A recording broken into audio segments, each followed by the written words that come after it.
आज की बहुत बड़ी खबर है। दक्षिण चीन सागर से जुड़ी हुई चीन से जंग की तैयारियों में जुटी ताइवानी सेना, आग उगल रही तोपें, बरस रहे बम।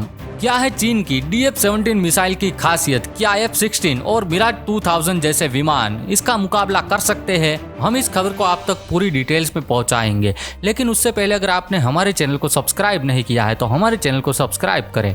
चीन के हाइपरसोनिक मिसाइल DF-17 की तैनाती के बीच ताइवान की वायुसेना ने ड्रैगन को करारा जवाब देने के लिए एक एयर डिफेंस ड्रिल शुरू किया है। इस ड्रिल में ताइवान की वायुसेना के F-16 और मिराज 2000 विमान हिस्सा ले रहे हैं।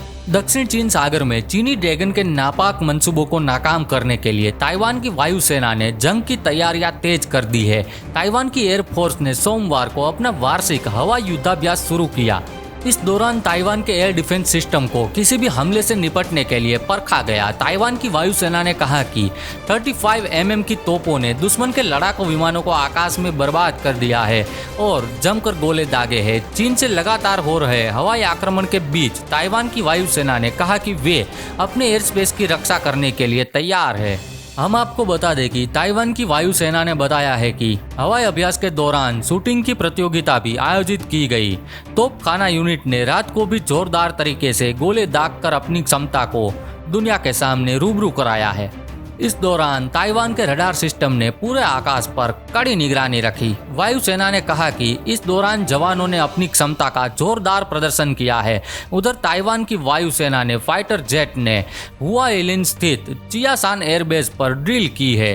ताइवान की एयरफोर्स ने बताया कि इस अभ्यास में F-16 स्वदेशी रक्षा विमान और मिराज 2000 और P-3C विमान हिस्सा ले रहे हैं।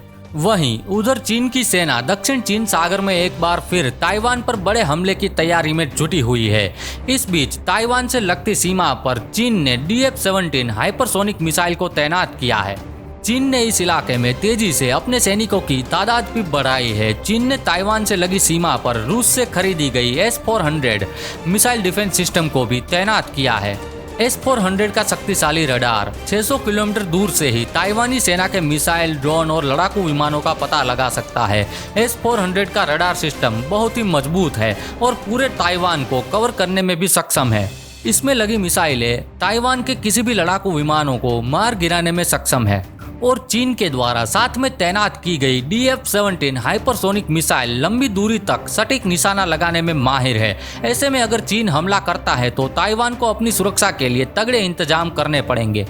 चीन की DF-17 मिसाइल 2500 किलोमीटर दूर से ही हाइपरसोनिक स्पीड से अपने लक्ष्य को बर्बाद कर सकती है। इस मिसाइल को पहली बार पिछले साल चीन की स्थापना के 70वें वर्षगांठ के अवसर पर प्रदर्शित किया गया था। DF-17 मिसाइल अपने साथ 15 टन किलोग्राम वजनी और 11 मीटर लंबी कोई भी विस्फोटक या फिर न्यूक्लियर वॉरहेड को भी अपने साथ लेकर जा सकती है। सीधी भाषा में कहे तो ये मिसाइल परमाणु हमला करने में भी सक्षम है। चीन ने ताइवान के नजदीक रॉकेट फोर्स के कई नए ठिकाने बनाए हैं। ऐसे में अंदाजा लगाया जा रहा है कि चीन कभी भी ताइवान पर हमला कर सकता है। कई रक्षा विशेषज्ञों ने चिंता जताई है कि किसी भी पल चीन ताइवान पर हमला कर सकता है। इस क्षेत्र में अपने ताकतवर हथियारों की तैनाती कर चीन सीधे तौर पर ताइवान को धमकी दे रहा है।